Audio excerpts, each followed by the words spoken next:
Sometimes I think, why is the town up there, in the mountains, when it is easier to put a town in the valley? But then, many towns in Spain are built in the mountains. I suppose it is because there are mountains almost everywhere in Spain. Looking down on the town of Alóra are the ruins of the fortress built 2,000 years ago by the Romans. All around are the orchards from which the people of the town earn their living. This land is very good land for growing oranges and olives. Most of the time it is sunny and warm, and the river brings water from the mountains to irrigate the fields. This is a small story of a small town in a very old country, Spain. And it is the story of Spanish children, of Antonio and Paquita Perez and their burro, Dolores.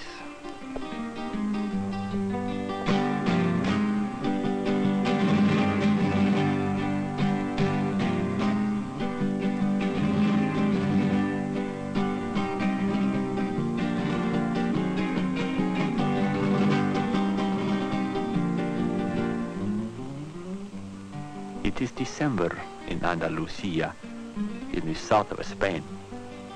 It is the time of the harvest, when everyone is as busy as they ever are in Andalusia. Antonio and Paquita and Dolores go each day to the Naranjal, the orange grove of their father, to help carry the oranges to market. Most of the people of Alóra work in the orchards, or have some orange trees of their own, which have been in their families, maybe since the Spaniards first took seeds from this valley to plant in the New World, in Florida and California. The oranges are very heavy. I think one day those little legs of Dolores must surely break, but she does not complain. The Spanish burros are very hard-working burros. At the almacén, the warehouse, Dolores is unloaded, and the oranges are sorted and packed to send to other countries. For Antonio and Paquita and the people of the valley, the harvest time in December is the best time of the year. The money from the sale of the fruit will come, and soon there is Christmas. Lemons too are exported, and olives. Most of the olives will be crushed to make olive oil, and then the train will carry the oil and the fruit north to Madrid, the capital of Spain, or south to the sea, to be loaded aboard ships. These three have not seen the sea. They have seen only Alóra and this valley around. It is a long, steep climb up to the town. People say it is such a happy town because it is so close to heaven. But I think this is not the reason. I think it is because in this town, the people have the sunshine of Andalusia in their hearts. Because here there is peace. We say, tranquilo. And there is beauty. There are some who would say that the people of Alóra are poor, but those who live here would not say so. The people of this town, you see, are muy español, very Spanish. This means they are proud, so proud. They believe that as long as a person has dignity and honor, he can never be poor. Now I will tell you about this town. In the center is the center, the plaza, and the Casa Consistorial, the city hall. Here are the shops, the drugstore, and the grocery store. From the plaza, streets lead up and streets lead down, between houses which are hundreds of years old, which shine always with a coat of fresh white paint. Most of the people live in the town and go out each day to work in the fincas, in the fields and orchards. The Catholic Church is the largest building in Alóra. It is the largest in most Spanish towns. Most Spanish people are Catholic. Señor Guillermo Calderón, we think, is the richest man in town. He owns many huertos, many orchards. Señor Calderón is a very good man to know. He also owns the cinema. Juan Marque Infantes is the chief of police, but everyone calls him sheriff.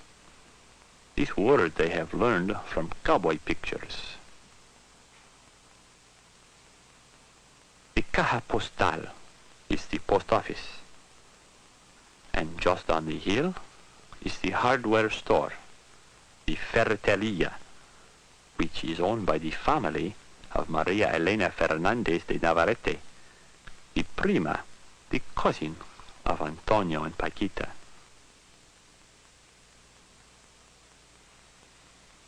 All day and all night, the men sit in front of the cantina, the cafe. They talk and drink the wines of Andalusia. It is a custom very much part of life in the Spanish towns. On the street named for Christopher Columbus is the house of Don Cristobal Perez, the father of Antonio and Paquita. Don Francisco Ruiz Salinas is the parish priest who lives on this street also. Don Cristobal Perez owns orchards. He is the manager of the bank. He is a man much respected in Alóra. They say Don Francisco has never lost the smile with which he was born. He smiles even when he scolds the people at Mass on Sunday. In the afternoon, Señora Perez sews on the patio. All Spanish houses have patios, and mucho amor, much love for the children. Before the cena, the evening meal, there is time to do many things, because the Spanish people do not like to eat until maybe 9 or 10 o'clock. While Paquita learns to knit, Antonio may feed the chickens, or the pigs, which are being fattened for Christmas.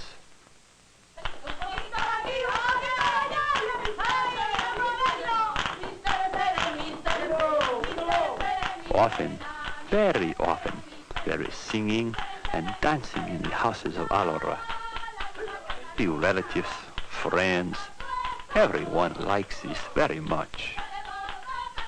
Andalusia is famous for its Spanish dancing, for flamenco, the style of dancing and singing which was born here.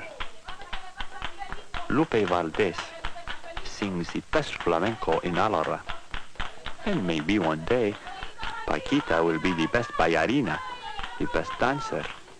She would like to be.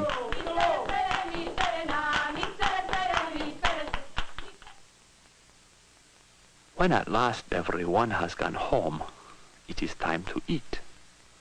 Sometimes there is a big meal with soup and meat, sometimes only salad and fruit. Maybe you would like to know some Spanish words padre. Mother is madre. Brother, hermano. Sister, hermana. And good night, buenas noches.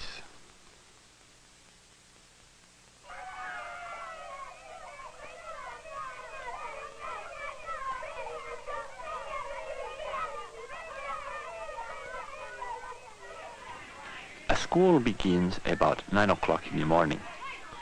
It lasts until 12. Then it begins again at 3 and goes maybe until 5. In Spanish schools, boys are separated from girls, and a man teaches them. This morning, the maestro speaks of how blood circulates through the body. Y que se halla alojado en el interior del pecho.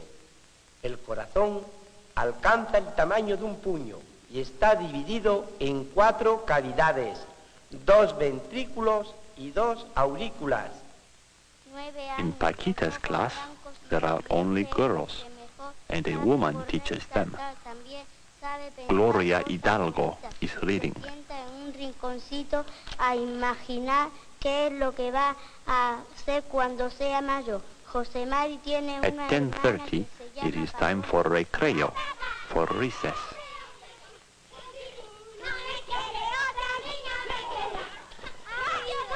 Dancing is for girls. Soccer is for boys. Soccer is one of the most popular sports in Spain.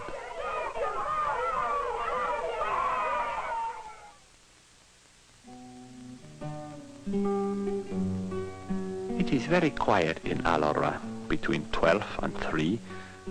It is the time of the siesta, when the shops close and the people asleep. Children take turns eating the midday meal at school, a different class each week. The government provides the food to be sure children eat at least one good meal a day and grow as they should. Antonio wishes to grow quickly so that he can be a Boy Scout when he is 12.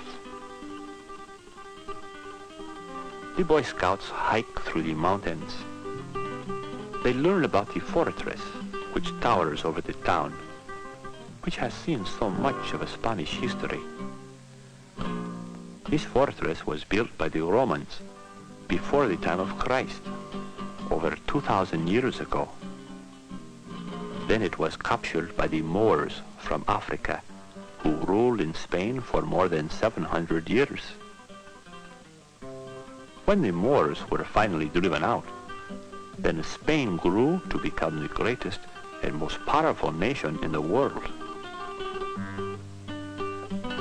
In the mountains around Alóra are many interesting places for Boy Scouts to go. Through tunnels, across bridges, and along the Camino del Rey, the Walk of the Kings, which hangs from the cliffside high above the river.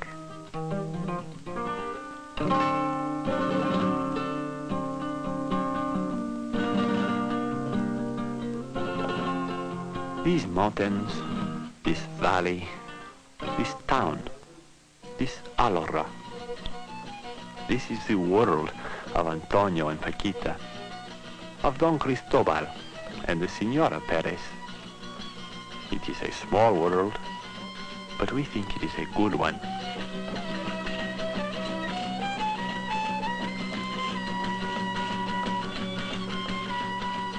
If you came to this town, if you would meet these people, I think you would like them. They are sometimes too proud, but they have much honor. They are very Spanish, as is this town they live in, Alóra.